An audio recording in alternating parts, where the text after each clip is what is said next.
बघू बरं कोणाची शक्ती किती आता ह्या बारीने. मराठ्यांना खेटल्यावर काय होतं एकदा बघू जा. मी प्रामाणिक मनानं माझ्या समाजाचं मी इमानदारीनं काम करतो. मी कोणाचं काही घेत नाही. मी ना कोणाचे पैसे घेत नाही ना कोणाचे पद घेत नाही. माझ्या समाजाची चटणी भाकरी खाऊन उपाशी तापाशी राहून आमचं रक्त जाळून माझ्या समाजासाठी आम्ही लढतो. तुम्हाला अडचण काय? तुम्हाला आम्ही कधी काही मागितलं नाही. आम्ही तुमच्या दारात आलो नाही. आमच्या लेकराच्या हक्कासाठी माझा समाज तळतळ करतोय. समाज कामं धंदे सोडून वारा पावसात उन्हात सुद्धा आज एक वर्ष झालं लगातार लढतोय. आम्ही तुम्हाला कधी काही बोललोच नाही, तरी तुम्ही माझ्या समाजाला टार्गेट केलं. पण एक लक्षात असू द्या, यांना मराठे म्हणते, यांच्या नादाला लागलं ना तर राजकीय सुपडा साफ होईल तुमचा सगळा राज्यातला. शहाण्णकुळी कशाला म्हणते? आम्हाला नुसत्या शहाण्णकुळीच्या भाषा शिकू नका. क्षत्रिय मराठ्यांचा धर्म आहे.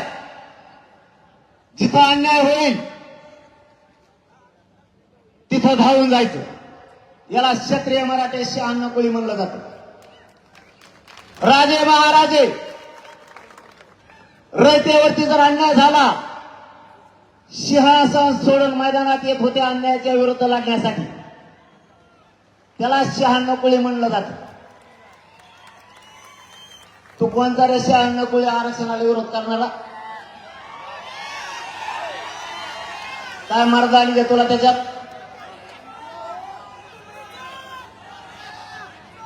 बरं तुम्ही शहाण्णकुळी आहेत, तुम्ही बाजू घ्या, काय म्हणणं नाही आमचं. पण तुम्ही बाजू कोणाची घेताय हे अगोदर समजून घ्या. तुम्ही बोलताना म्हणलात माझ्या देवेंद्र फडणवीसांना बोलू नका. देवेंद्र फडणवीसांना का बोलतो त्याचं कारण सांगतो. आणि क्षत्रिय धर्म असणाऱ्या शहाण्णकुळी मराठ्यांनी कोणाकडून बोलायला पाहिजे हे सांगतो. अंतरवालीतल्या माता माऊलींवरती गोळ्या झाडल्या गेल्या. रक्ताच्या थारोळ्यात आमच्या माता मावल्या पडल्या.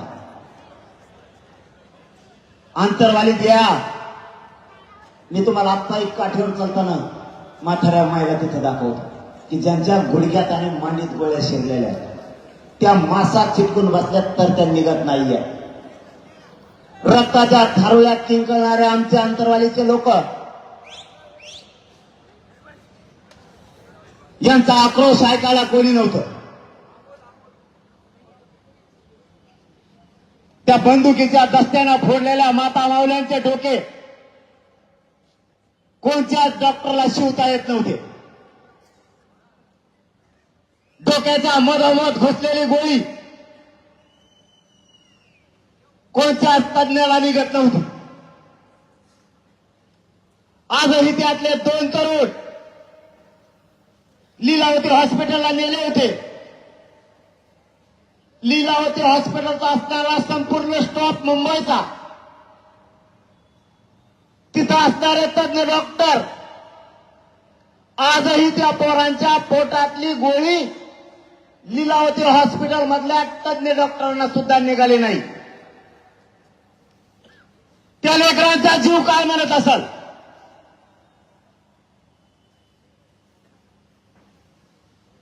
ज्यावेळेस तिथं अन्याय घडला गेला, प्राणघातक हल्ला झाला, त्या हल्ल्याच्या बाजूने न बोलता तुमचा देवेंद्र फडणवीस पोलिसांच्या बाजूने बोलला, जनतेच्या बाजूने नाही बोलला.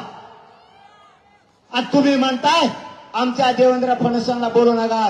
शहाण्णकुळी स्वतःला जर म्हणून घेणार असाल तर सामान्य जनतेच्या बाजूने बोलायचं शिका. अत्याचारी आणि अन्यायी देवेंद्र फडणवीसांच्या बाजूने बोलायचा बंद करा.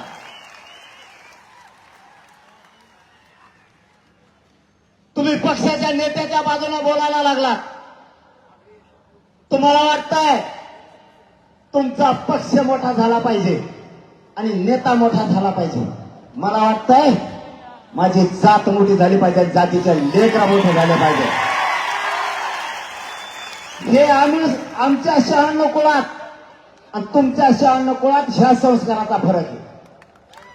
आम्ही बाप जातीला मानतो आणि तुम्ही बाप पक्षाला आणि नेत्याला मानताय. ह्या संस्कारात तुमच्या आणि आमचा फरक आहे. तुम्ही इथून पुढे तरी समाजाच्या बाजूने बोलावं. आणि या सोलापूर नगरीतून जाहीर सांगतो, जातीवंत मराठा यापुढे स्वतःच्या लेकराच्या जातीच्या बाजूने राहील, पक्षाच्या बाजूने नेत्याच्या बाजूने जातवान अवलाद राहू शकत नाही. यापुढे जातवान मराठा घरात नाही बसू शकत.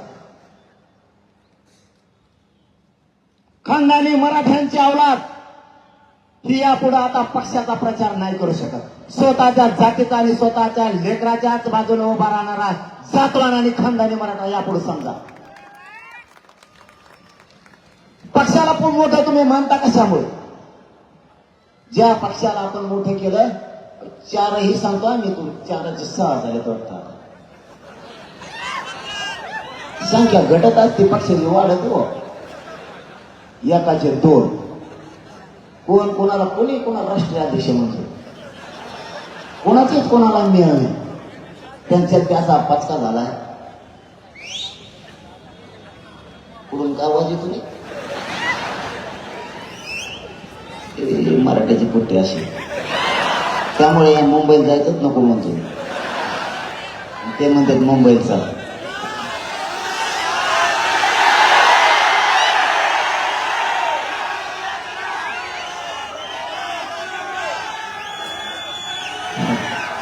व्यवहाराने जर ठरलं तर अवघडच होतो.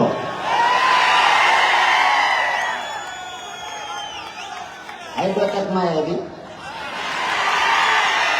तर येते का धोरणाला बघू. आपलं कसं काम आहे, संयमी म्हणून आंदोलन टिकलं. आणि मराठ्यांची शान त्यामुळे वाढली, कारण मला मराठ्यांची शान नाही जाऊ द्यायची. तुमची शान कधीच जाऊ देणार नाही. म्हणून संयमाने चाललंय आपलं. नाही तर काल तुमच्या सोलापुरात एक जण बोलला होता, नुसते बोर्ड माणसत नाही. जर माझ्या मनात असतं, मी जर वेगळ्या दिमागाचा असतो, तर मी म्हणलं असतं याला धाराशिवच्या बाहेर जाऊनच देऊ नका म्हणलं असतं. नाही, आपण संयमी. आपलं कसं आहे, आपला दममाने असताना एकदा मागं लागलं ना, मग तुमच्या बार्शीच्या आमदाराला माहिती आहे मी काय करीत असतो. आमच्या बदनापूरच्या बी माहिती आहे मी काय करतो. माग लागलो अरे मग सुट्टीत नाही आपल्यापेक्षा. मग ते कोणाचं असो, ते राष्ट्रवादी असो, शिवसेना असो, ना तिकडे भाजप असो, ना तिकडे काही असो, आपला बाप मराठा समाज. ते पक्ष किती येतात माहिती आहे, ते तिकडे जातात. त्यांच्याकडे आता 3-3. आता तिकीट द्यायचं एकाला द्यावं लागेल ना. पाऊस लागा लागला का? अरे काही जण पावसात कशासाठी भिजत येत, निवडून यासाठी. आपण जातीसाठी भिजू.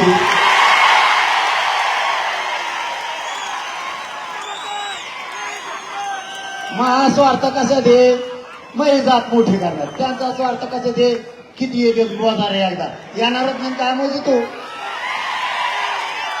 पावसात झोपीच नाही तर उन्हात झोप. आता मराठे काहीच येऊन देत नसत कोणाचं. इथून पुढं यांचे झाले 3-3, त्यातले अर्धे येतात माझ्याकडे. ते म्हणतात त्याला तिकीट दिलं, आमचं काय होईल. मला काय माहिती तो काय होईल. ते म्हणतात मग जाऊ द्या, ते जर निवडून आलं ना 5 वर्ष आम्हाला वाट बघायला लागेल. त्याच्यापेक्षा तुम्ही दिलेलाच निवडून आणतो, त्याला पडित होतोच आहे. त्यांच्यातच चुकलंय.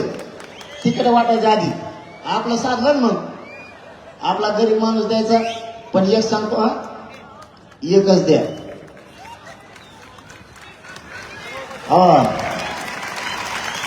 एकच द्या. आपल्या एका गाडीत 8 उमेदवार आहेत. एका गाडीत 8. फक्त ड्रायव्हर आणि चला चला बसा गाडीत म्हणणारे हे 2च नाहीत फक्त उमेदवार, नाही तर सगळ्या गाडीतले उमेदवार आहेत. कारण माझ्याकडे एक जण आलता, तो म्हणला एवढे बार माझ्यावर ध्यान ठेवा, मी पक्का निवडून येणार. म्हणला आता 29 तारखेला ठरणार आहे, नंतर सांगू. ठीक आहे म्हणला. ते गेलं, नुसतं गाडीत बसलं. 2-4 जण माघारी आले. ते म्हणले मग आधी यापर्यंत ध्यान वापर का, मी येऊ शकतो. त्याच्याच गाडीत गेलो. तेव्हा मला त्याच्या गाडीत उभं आलो, मी बसून याचा अर्थ काय त्याच्या मागं नाही मी. म्हणजे बघा नमुने मराठीचे एक द्या एक. तुम्हाला जर मराठ्यांची शान वाढवायची असली, मराठ्यांची शान जाऊ द्यायची नसली, मराठ्यांची शक्ती वाढवायची असली आणि मराठ्यांचे पोर आणि जात जर प्रबळ पॉवरची बनवायची असली तर उमेदवार एक जण एका ताकदीनं निवडून आणा. आणि जर समाजाने एक दिला आणि 2-4-5-6 जण जर इच्छुक असले, इच्छुक असावं, नसावं या मताचा मी नाही. इच्छुक 100% असला पाहिजे. पण समाजात जर एक ठरेला त्याच्या बाजूने उभा राहिला पाहिजे. याला म्हणायचं जातवान मराठ्यांसाठी काम करणार. इच्छुक हे मराठा समाजाने समजा एक दिला तरी तो उभा राहिला, याचा अर्थ असा होतो तू जातीसाठी लढत नाही, तू स्वतःच्या स्वार्थासाठी लढायला लागला. कारण माया भोवतीशी दिलशी उमेदवार. कोणी म्हणतो एवढे बार मी लय फिरलो, माझ्या संग देण राहू. आता तुमच्यावर सगळ्यावर देण ठेवतो, मग मी काय करू? मला ही भूमिका नाही आवडत. समजून घ्या, ही गोरगरिबांची लाट आहे. या लाटीत मराठ्यांना वाटतंय आपल्या लेकरात जात मोठी होणार. धनगर बांधवांना वाटतंय गरिबांना आपली जात आणि आपले लेकर मोठे होते. दलित मुस्लिम बांधवांना वाटतंय एवढीच संधी गरिबांची लाट आली. 12 बलुतेदारांना वाटतंय मराठ्यांनी फक्त एकमतानं राहा, काहीही होऊ शकतं. फक्त विचार ठेवा, एक माणूस दिला सगळ्यांनी त्याच्या पाठीशी उभा राहा. जर दिला तर न तुम्ही म्हणता झालं काय सुरू. 29ला ठरवायचं तुमच्या साक्षीनं. सरकार आरक्षण देण्याच्या मनस्थितीत दिसत नाही, फक्त लावालाव्या करण्याच्या मनस्थितीत. माझ्या विरोधात तर इतके उठिले. परदेशी एक झाला, त्याच्या आधी एक होता, एक मावशी, तीच बोलत होती. ती म्हणलं मी अभियान सुरू केलं आणि अभियान सुरू झालंय बरं का. मराठ्यांचे समन्वय फोडायला सुरुवात केली. जातीला मातीत मिसळून स्वतःचा संसार मोठे करणारी पैदास फुटायला लागली. जातीचा संसार मोठा करणारे, जात मोठे करणारे लोक आता कमी राहिले. ते सांगतील त्या पद्धतीने त्यांनी कामं सुरू केले. माझं त्या मराठ्यांच्या सगळ्या बांधवांना आव्हान, सोलापूर नगरीतून तुम्हाला हात जोडून विनंती माझी, कारण मी हात कोणापुढे पसरत नाही, जोडत सुद्धा नाही. माझ्या मराठ्यांसाठी तुम्हाला हात जोडतो. या देवेंद्र फडणवीसांचा आणि त्या दरेकरचा ऐकून तुम्ही अभियान मराठ्यांच्या विरोधात केलंय, माझ्या विरोधात सुरू केलंय. त्याला षडयंत्र आणि सापळा म्हणलं जातं, मला उघडं पाडण्यासाठी. त्याचा ऐकून तुम्ही पत्रकार परिषदा घेऊ नका, आंदोलन करू नका. मराठ्यांच्या लेकराच्या अन्नात माती मिसळायचं काम नका करू. तुम्हाला नाही, तुम्हाला मराठ्यांच्या नजराला नजर तुम्हाला मिळवायची. जात आपल्याला सांभाळणारी, पक्ष सांभाळणार नाहीये. याच भाजपातल्या काही लोकांना एका क्रांती मोर्चाच्या 3 क्रांती मोर्चे केले. चांगलं काम. आता तरी शानेवा, खूप दिवसानंतर समाज ऐकण्याचं काम नका करू. तुम्हाला काही नाही करता आलं तर करू नका, घरी झोपून राहा, पण समाजाच्या लेकराच्या भविष्याच्या आड येऊ नका. या समाजाचे तळतळ जाणार. हा मराठा समाज कष्ट करून लेकरं शिकवतोय. या मराठा समाजाने कधी पावसाचा, वाऱ्याचा विचार नाही केला. गुडघ्याच्या चिखलात शेतात काम केलं आपल्या मायबाप समाजानं. 1-1 रुपया जमा करून आपले लेकरं शिकवले.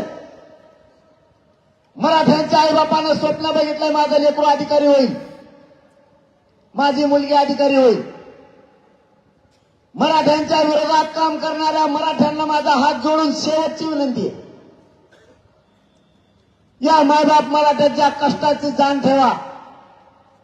वेळ पडली तर या मायबाप मराठ्यांनी स्वतःची जमीन विकली पण लेकरं शिकवले. ऊस तोडलाय. या मराठा समाजाने हमाली केली.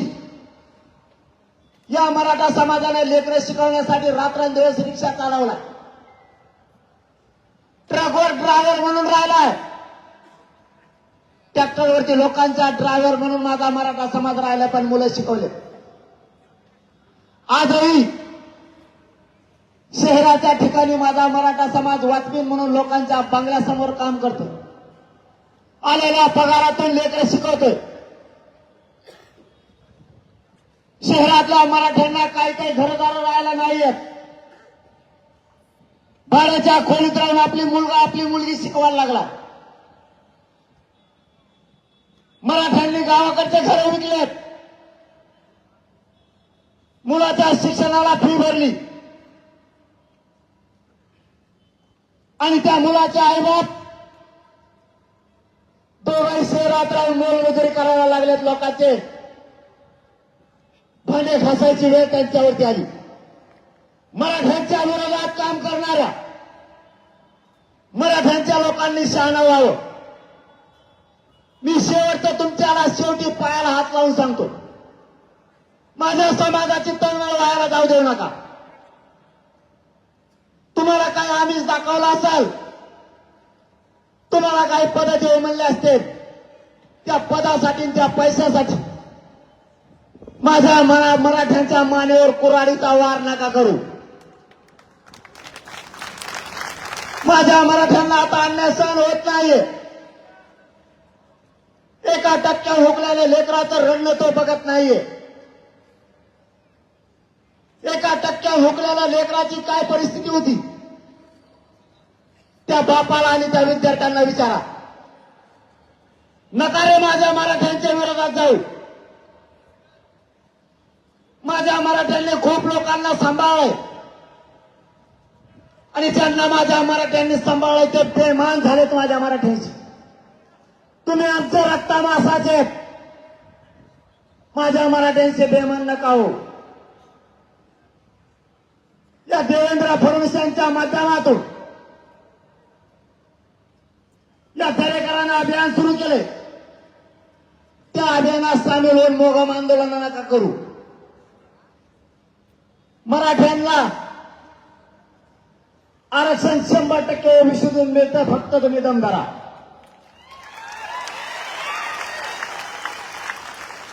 मुंबई जाऊन तुम्हाला जॉब विचारण्याची काही गरज नाही. तुम्हाला यात्रा काढायची सुद्धा काही गरज नाही. मराठ्यात दम आहे प्रत्येकाला जाब विचारण्याची.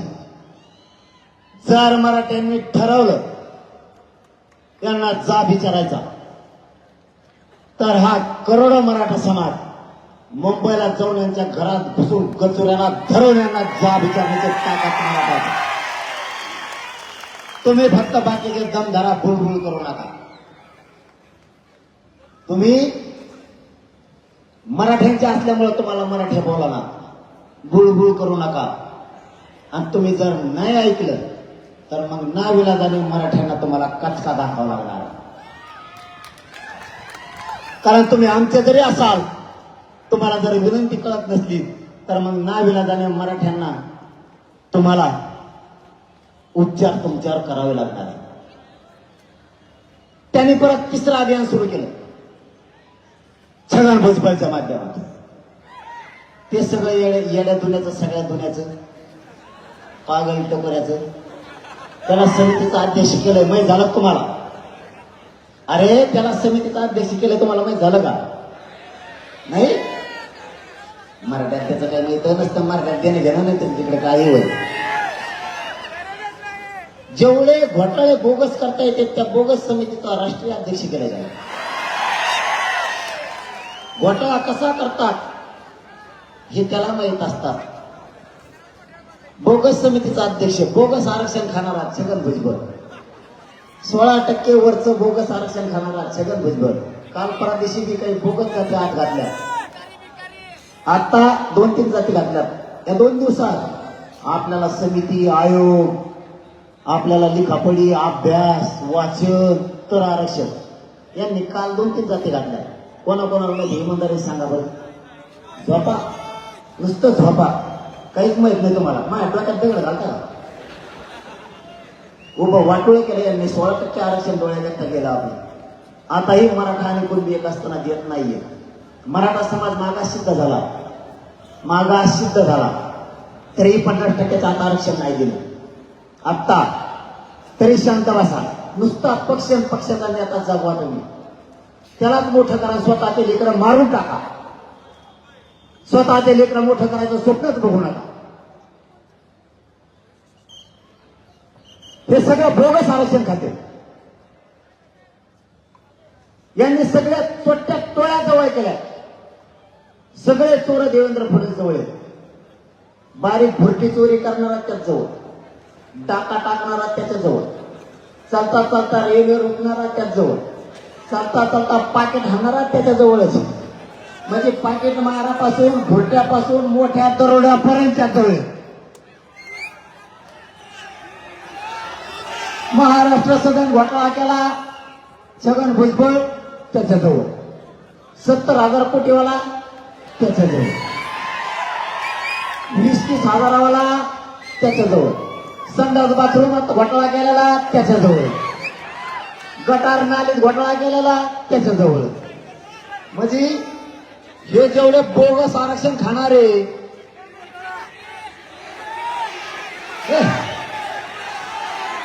आपण नाही भाऊ कोणाचं नाव घेऊ.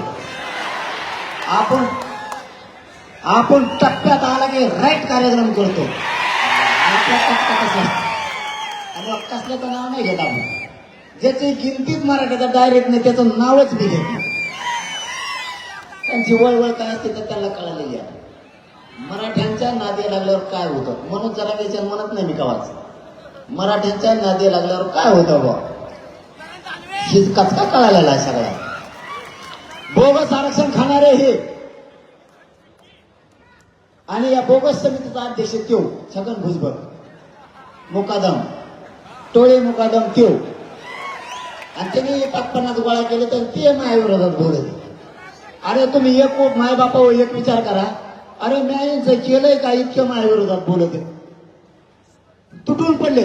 बरं ते झालं यांनी 3री टोळी तयार केली. ते आता ढाकू माको नाही का देऊ दहीहंडी ढाकू मको देऊ. एवढा दिसतो बा देऊ, एवढाच आहे.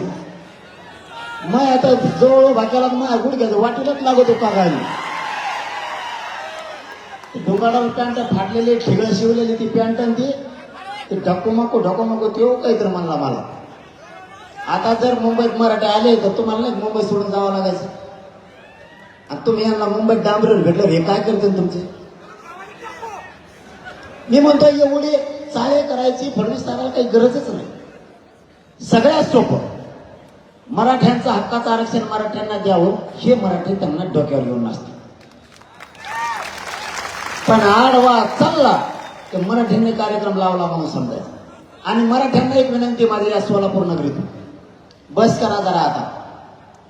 नेत्यांचं उदं करायचं बंद करा. 10 वर्षात मराठ्यांचे 90% पोरं तुम्हाला सुशिक्षित बेकार आणि व्यस्ती झालेली दिसतील. ह्या पापाचे धनी तुम्ही बनू नका. तुम्ही जर नेत्याचं आणि पक्षाचं उदं करत राहिलात तर तुमच्या डोळ्या देखता तुमच्या पोरांनी आत्महत्या केलेल्या तुम्हाला बघाव्या लागणार. समजून घ्या माझी तळमळ आणि तळतळ. खोल जाऊन विचार करा. परिस्थिती हाताच्या बाहेर जाऊ देऊ नका. वाईट परिस्थिती मराठ्यांवरती, मराठ्यांच्या पोरांचे आत्ताच हाल चालले. तुम्ही जर पक्ष आणि नेता मोठा करत राहिला तर आपल्या लेकरांचा वाटोळ होईल. तुम्हाला फरक सांगतो. ओबीसीचे काही नेते आरक्षणाला आणि जातीला महत्व द्यायला लागले, पक्षाला नाही. थोडे भानावर या मराठ्यांचे लोक. तुमच्या जातीसाठी आणि तुमच्या पोरासाठी तुम्ही सुद्धा जातीला आणि पोरालाच महत्व दिलं पाहिजे, पक्षाला आणि नेत्याला नाही. हा यातून तुम्हाला आणखी सूट देतो. आधी तुमच्या जातीला आरक्षण मिळवून द्या, तुमच्या पोरांना आरक्षण मिळवून द्या, तुम्हाला ज्या पक्षात काम करायचं त्यात करा, आमची काय हरकत नाही. पण त्यांच्यासारखं वागायला शिका, पर्याय नाही. मी यानंतर कोणत्या नेत्यावर टीका नाही करणार. त्यांना काय करायचं करू द्या. आता त्यांनी ठरवलं मला घेरायचं, मला उघडं पाडायचं त्यांनी ठरवलं. चारही बाजून यांनी टोळ्या उभा केल्या, पण मी काय यांना हरत नाही. आणि तुम्हाला शब्द आहे, या सोलापूर जिल्ह्यातल्या मर्द मराठ्यांना माझं शब्द आहे, कारण तुम्ही एवढ्या ताकदीनं जमलात की कोकण बघा नुसते मराठीचे. इकडच्या कडेला का आपली नजरच पुरत नाही भाऊ, इतक्या लांब आहे. इकडं तर काय दिसतच नाही, इकडे बिल्डिंग आहे. इतक्या ताकदीनं सोलापूरचा मराठा जिंकलाय, इकडे फुले. हे चित्र बघून इथून पुढचे आपल्या असणाऱ्या रॅल्यात एकही मराठा आता घरीत बसणार नाही. तुम्ही पुन्हा वातावरणानुसार तुम्ही पुन्हा सांगितलं, पश्चिम महाराष्ट्र, मराठवाडा, विदर्भ, खानदेश, कोकण भेद नाहीये. आम्ही सगळे करोडो मराठी एक ते सोलापूर आणि पश्चिम महाराष्ट्राला सिद्ध करेल. यापुढे खानदानी मराठा घरी बसत नाही. आणि माझा शब्द आहे तुम्हाला, किती बिट्टोळे येऊन द्या बरं, मी बिट्टोळे मुकदाना दमाच्या बापाचा बाप आहे. याला झोपितो त्याशिवाय सोडितच नाही मी. फक्त तुम्ही सातार आशीर्वाद असंच मागं ठेवा. तुम्ही जर असे पक्के राहिलात ना, यांना पाणी पाजिलच म्हणायचं नाही गटारातलं, दुसरं तिसरं नाही. आणि मला काय व्हायचं नाही, मी खरं सांगतो, हे दाटून म्हणतात मला. आता तर ते प्रकाश आंबेडकर साहेब सुद्धा म्हणलेत मला. ते म्हणले हो काय म्हणले, देवेंद्र फडणवीसचा काय मान त्याचं नाटक, हा देवेंद्र फडणवीसचं माझं नकली भांडण असं ते म्हणले. आणि सोलापूरलाच म्हणले वाटतं. इथून ते फक्त नांदेडलाच गेले. इथून नांदेडला गेल्यावर म्हणले ते शरद पवारचा माणूस येतेच आहे याचा धंदा. मी नेमकं आहेच कोणाचा माणूस, कोणालाच मी मिळाला ना, मी कोणाचा माणूस. यांना महाकोड उरगडूच शकत नाही, तर हे पडलेले असते. कारण मी कोणाचा आहे, फक्त मराठ्यांचा, आणि माझा मालक फक्त मराठा, कोणीच नाही. आणि कोणाला गिनीत नाही. आता मी जर कोणाचा असतो तर असा माणूस आहे करावा महाराष्ट्रात. तुम्हाला वेळ आहे का 10 मिनिट आणखी? 10 मिनिटं जास्त नाही. मला लय वेळ बनवत आहे. मला खाली उतरताना सुद्धा कमराला धरायला लागतं. मला सलाने काढून आणले, त्याच्यामुळं मला तुम्ही दिसलात की मला दुखणं पडून जातं. मराठा दिसला तर माझ्या शक्ती. यांनी मी कोणाचा यांना पुढं नाही शिकू शकत. मी मराठ्यांना जर मायबाप मानलं आणि मला गाडी हाय पुढे डिझेल टाकायला टाकी तू पुढे, मीच लोकांच्या गाडीत बसतो. माझ्यापाशी गाड्याचे नंबर लागले, नंबर किती नशिबाने मग मी, म्हणून महामालक यावे. महामालक कोणी 123 गाव आहेत गोंदापट्ट्यात, आणखी गाड्याचा नंबरच नाही आले बऱ्याच जणांचे. त्यांच्यात भांडणं खेळत येते. तेव्हा त्या तूच आमच्या बसतो आहे गाडीत, आमच्यात बसून एखाद वेळा. मी म्हणलं नको बसू, तो या गाडीत नको बसू. मला जर तो या गाडीत बसेल, गाडी मोडती भेटेल मला बसेल. कारण मराठीत माणसाचे ढकले तर गाडी सकट इतकं खड्डे पडत आहेत तिला. आणि मग तिने एकदा गॅरेज नेऊन लागले, ते म्हणतो पार्टच भेटत नाही. म्हटलं होतं पार्टच भेटणार नव्हतं. म्हटलं तुला म्हणलं होतं मी, मला नको गाडी देऊ. तेव्हा ते 2 पुढं नाही द्यायचो, कारण ते गाडीत नीट नाही झाली. ते काय करतो तू आता, इथं गाड्याचाच नंबर लागा ना. आणि हे डिझेल टाकते कशात माझे. आणि काय काही तर माझ्याकडूनच ते गाडी आणून घालते. मी आधी वापरून बघत असतो त्या डिझेल टाकलेला आहे, तर मोकळे आणून घातलं त्याच्यात टक्के तो काय. मला जर इमानदारी सांगतो तुम्हाला, मायबाप मानतोय तुम्हाला मी, तुमच्यासमोर एक शब्द नाही फटावला. मला जर ठरलं माझ्या सांगच्या गाड्यावाल्याने याला इथं सोलापुरात सोडून जायचं, तुम्हाला सांगतो मी इथून आंतरवली जायचं 1 रुपया घेणं माझ्या. नाही ही भाग नाही, तुम्ही आहेचा भाग नाही. एक बोलण्याचं उदाहरण सांगितलं मी तुम्हाला, रिअल परिस्थिती. कारण यांचे करोड रुपये आणि यांचे पद सुद्धा या मराठ्यांच्या स्वाभिमानापुढे, आणि मराठ्यांचा स्वाभिमान कधीच मी घाण ठेवणार नाही. माझं सुद्धा नाही स्वाभिमान गहाण ठेवून जगणारे अवलाद माझे. मी मोडन पण खरंच वागणार, पण मराठ्यांची शक्ती वाढवल्याशिवाय मी हटत नाही. मग यांनी मला उद्या गोळ्या घालू द्या, हसत मरण, पण ओबीसीतच मराठ्याला आरक्षण दिल्याशिवाय सुट्टी देत नाही. मग कोणी बी येऊ द्या आळवा, कोणी पण येऊ द्या. मी यांना सगळ्यांनीच केलं, फक्त तुम्ही हटू नका, तुम्ही साथ सोडू नका. यांचा बुकटाच करतो मी, त्याची काळजीच करू नका तुम्ही. फक्त सातत्य ठेवा, सतत बाहेर यावं लागणार. आणि या सोलापूर नगरीतून मी जाहीरपणानं आवाहन करतो, जर 29 तारखेला ठरलं तर सगळ्या जाती धर्मांना या सोलापूर नगरीतून आवाहन करतो, जर 29ला आमचं ठरलं तर या मराठा समाजावर विश्वास ठेवा. गोरगरीब इतर सगळ्या जातींचे चांगले दिवस यायचे दिवस आलेत, एकजुटीनं फक्त उभा राहा. मुस्लिम असन, धनगर असन, दलित असन, बारा बलुतेदार असन, लिंगायत समाज असन, कोणताही समाज असू दे, गोरगरिबांची लाट आली, पायाखाली तुडवायची राजकीय नेते वेळ आली. जर 29 तारखेला मराठ्यांचं ठरलं उभा करायचे तर गोरगरीब सगळे एका बाजूला उभा राहा. तुमचे सगळ्यांचे काम करण्याची जबाबदारी आम्ही स्वीकारतो. काळजीच करू नका. आणि मराठ्यांनाही सांगतो, या सोलापूर नगरीतूनच सांगतो. काय झालं रे, आरक्षण भेटलं काय मागच्याकडे, गप्पा सावून शिकरायला. मराठ्यांनाही सांगतो, एक उमेदवार दिला तर डोळे झाकून त्याच्या पाठीशी उभा राहा. त्याचं कारण आज सांगतो, दिला तर जर आपलं ठरलं उभा करायचं तर डोळे झाकून 100% मतदान करायचं. तुमचं आणि त्याचं जर पटत नसलं, त्याच्या तोंडाकडे बघू नका, पण मतदान करा. त्याने जर तुमचं काम नाही केलं, तुम्ही त्याला बोलायचं माझ्याकडे यायचं. त्याला फक्त मैच भाषा कळते, मी आहे तुम्हाला, तुम्ही काळजी करू नका. मी कथा अक्कच गोळे लोक काम करून घेतो तुमचं, त्याच्याकडून तुम्ही काळजीच करू नका. फक्त एवढ्या वेळेस एकमेकावर पक्का विश्वास ठेवा. एक माणूस दिला की तोच आपला समजायचा. आपलाच असून अपक्ष दुसरे जर फॉर्म भरले तर ते आपल्या जातीसाठी काम नाही करत, ते कोणत्या तरी पक्षासाठी करता असं समजायचं. त्याच्याकडे ध्यान द्यायचं नाही. दुसरं काम, यावेळेस मराठ्यांनी 100% मतदान करायचं. हे सोलापूर नगरीतूनच सांगायलो मी. जर 29ला ठरलं तर, नाही ठरलं तर पाडायचं. दोन्ही सोपंच आहे आपल्यासाठी, काही अडचण नाही. मी या 15 दिवसात बघतो कसे समीकरण जुळतात. जुळलं तर ठीक, नाही जुळलं तर पाडापाडी. पाडापाडीच दिले माझे. पाडापाडी कोणालाच झोप येत नाही. त्या दोन्ही उमेदवाराला वाटतं कोण निवडून येईल बुवा आता.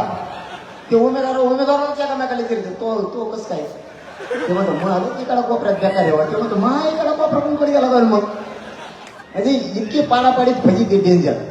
दुसरं काम करायचं आहे, मराठ्यांनी 100% मतदान करायचं. त्या दिवशी, मतदानाच्या दिवशी नोकरदाराने नोकरीला नाही जायचं. काम करणाऱ्या मराठ्यांनी शेतात नाही जायचं. व्यावसायिक मराठ्यांनी व्यवसाय उघडायचा नाही. वारकरी बांधवांनी त्या दिवशी तीर्थयात्रेवर जायचं नाही.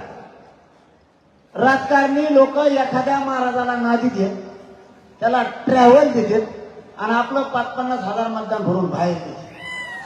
आपल्या म्हाताऱ्या माणसाला काही कळत नाही. त्यांना बिचारायला असं वाटतं त्याला देव धर्म करून येऊ, कारण आपला भोळा समाज आहे. याच्या पाठीमागं काय डाव आहे आपल्या म्हाताऱ्या माणसाच्या नाही लक्षात येत. त्यांना काय वाटतं, देवदर्शनाला चालेल, चला देव धर्म करून येऊ. ते आल्याने बिचारे भोळे. त्यांना समजून सांगा, आपलं शीत पडावं मराठ्याचं म्हणून त्याला मतदानावर बाहेर घेऊन चालले चक्राला जायचं नाही. मतदान झाल्यावर 5 वर्ष देव धर्म जमा घरी होत नका, हे पाळायचं. 5वा मुद्दा सांगतोय, आपण आपले गाव चेक करा. बोगस मतदान सगळे बाहेर काढायचे. बोगस मतदानामध्ये ठेवायचं नाही. यांनी दुसऱ्या जिल्ह्यातली इकडे जोडली, इकडे जिल्ह्यातली तिकडे जोडली. बोगस मतदान ठेवायचं नाही.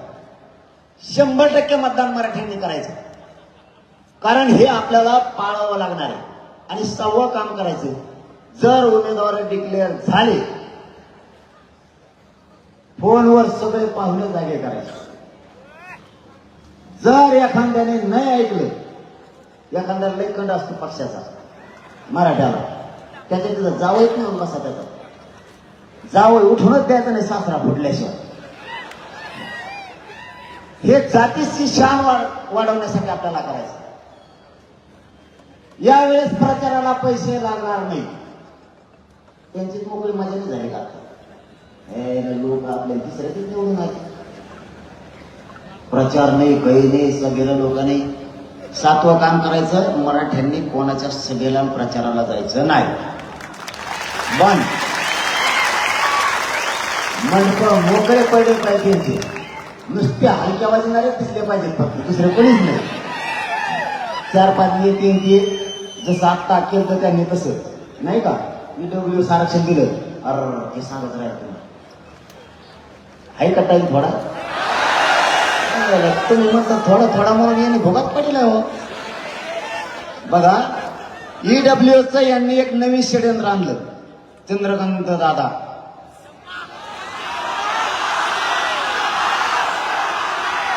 महामानव, आधी मानव नव्हते का जुने, ते हडप्पा संस्कृती नव्हती ती पहिली, हडप्पा चीनची. दादा दादा म्हणल्या मुलीला मोफत शिक्षण दिलं, केलं, आणि सगळ्या पोरीकडून फीस घेतली. चंद्रकांत दादा. परत म्हणतो मला नाव ठेवतात, मला तेरे नाम म्हणते. मी काय म्हणलं तुला तेरे नाम, मी काय म्हणून. बघा त्यांनी काय कार्यक्रम केला, पोरींना म्हणजे यांना कोणाच्या भावनेशी खेळावं याची सुद्धा अक्कल नाही राहिली. हे लेकरं शिक्षणासाठी तरसायला लागले, मुलींना आशा वाढली. सरकारने आपल्याला मोफत शिक्षण केलं, मुलींची आशा वाढली, त्यांनी फीस घ्यायला सुरुवात केली. सगळ्या मुलींचा रोष यांच्या विरोधात गेला. म्हणजे हेच देणार, रोष पण हेच अंगावर घेणार.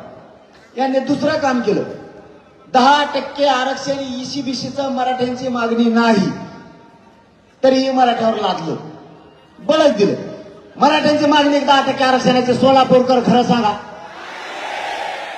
मग यांनी दिलं, ईडब्ल्यूएस रद्द सुद्धा यांनीच केलं. आणि मला म्हणते याच्या आंदोलनामुळे ईडब्ल्यूएस रद्द केलं. मी म्हणलं ईडब्ल्यूएस रद्द करा, आणि तुमच्याकडे डोके सडे का बधीर झाला तुम्ही. याच्यासाठी मी सांगत असतो, संध्याकाळी ताक पेजवू नका, दुपारा पेज जा. तुम्ही दुपारा जे प्यायचं ते संध्याकाळी प्याता, संध्याकाळी जे प्यायचं ते दुपारा प्याता. त्याने तुम्हाला मिळत लागणार कशात पाणी टाकावं.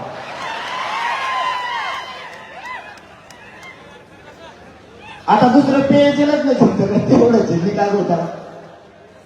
तुम्हाला मिळत लागणार, तुम्ही आता धुंदीत. ईडब्ल्यूएस रद्द केलं तुम्ही, सांगता आम्हाला मराठ्यांच्या पोराचं वाटलं केलं तुम्ही. तुम्हाला काय होतंय, तुम्ही मंत्री व्हाल, आमदार व्हाल, इथं काळज जळायला लागलेत आमचे, राखरागुळी व्हायला लागले आमच्या कुटुंबाची. तुम्हाला काय होतंय, ईडब्ल्यूएस तुम्ही रद्द केलं, ईडब्ल्यूएस मधले सगळे पोरांचे अर्ज तुम्ही बाद केले, पोरांचे ग्राउंड झाले, पोरं बाहेर पडली. पोरांनी शिक्षणात फॉर्म भरले, पोरं बाहेर पडली. ECBCचा ऑप्शन तुम्ही ओपन केला नाही, त्याला व्हॅलिडिटीची अडचण आली. तुम्ही कुणबी प्रमाणपत्र दिले, त्याला 6 महिन्याची मुदत वाढ दिली नाही व्हॅलिडिटीला. 4ही बाजूने तुम्ही मराठ्यांचा वाटोळा करायला लागला, आणि पुन्हा म्हणता मराठ्यांच्या विरोधात वातावरण कसं फिरलं. याचं कारण हे, या सोलापूर नगरीतून जाता जाता माझी सरकारला विनंती, ईडब्ल्यूएस, ECBC आणि कुणबी म्हणजे ओबीसीचे 3 ऑप्शन खुले ठेवा. 3 पैकी कोणचं ऑप्शन घेतील, पोरं त्यांचं भविष्य घडवतील. ज्या पोरांना ईडब्ल्यूएस मधून फॉर्म भरले त्यांचे अर्ज रिजेक्ट करू नका. कुणबीच्या प्रमाणपत्रात सुद्धा व्हॅलिडिटी द्या. सगळ्या जिल्हाधिकाऱ्यांना राज्यातले आदेश द्या, कुणबी नोंदी शोधायला सुरुवात करा. ज्यांच्या नोंदी सापडल्या त्यांना ताबडतोब प्रमाणपत्र वितरित करा आणि ज्यांना प्रमाणपत्र दिलेत त्यांना तातडीनं व्हॅलिडिटी सुद्धा द्या, याचे आदेश पारित करा. पैसे देऊ नका, ती चूक तुमची. त्याच्या थोपाडीत हाना पैसे मागणाऱ्या अधिकाऱ्याचा. पैसे देणं चूक ही तुमची, त्याची नाही. आपले काम जबाबदारीनं करा. आणि शेवटचं महत्वाचं काम सांगतो, ज्यांची नोंद सापडली त्या नोंद सापडलेल्या बांधवाला, त्याच्या भावकीतल्या सगळ्या लोकांना त्याला म्हणा अर्ज करायचे सांगा. त्याची नोंद निघाली, ती एकच खिशात नोंद घेऊन बसले. बाकीच्यांना सांगा तुमचा अर्ज करून नोंदी काढा. कारण त्या धाराशिवला 15,000 का काय नोंदी सापडल्या, 5,000 का 15,000 काय तरी, 5,000 सापडल्यात. किती सापडल्यात? 15,000. 13,000 सापडल्या आणि प्रमाणपत्र 20,000 का काय निघाले. याचा अर्थ असा होतो, आपण अर्ज केले नसावे किंवा नोंद मिळाली त्यांनी जास्त सांगितलं नाही सगळ्याला. इथून पुढे टंगड्या वाढायचे काम बंद करा. सगळ्या जातीचं कल्याण झालं पाहिजे, ह्या कामाला लागा. आणि शेवटची विनंती, उमेदवार लढायचे का पाडायचे हे 29 ऑगस्टला आपण ठरवू. सोलापूर जिल्ह्यातल्या गावागावातले माणसं आंतरवालीत यायचे. एक दिवस कामं बंद, पण आंतरवालीकडे सगळ्यांनी यायचे. काय? आणि सगळ्यांनी 29 तारखेला आंतरवालीला बैठकीला यायचंय. आपण लाखाच्या संख्येनं जमलात त्याबद्दल सोलापूरकरांचे मनापासून आभार मानतो आणि थांबतो. धन्यवाद. जय शिवराय. सगळ्यांनी शांततेत जा.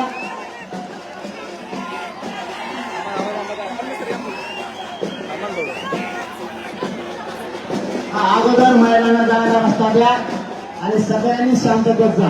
कोणीही काही गडबड करू नका.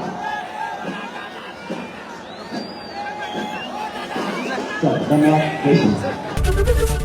एबीपी माझा, उघडा डोळे बघा नीट.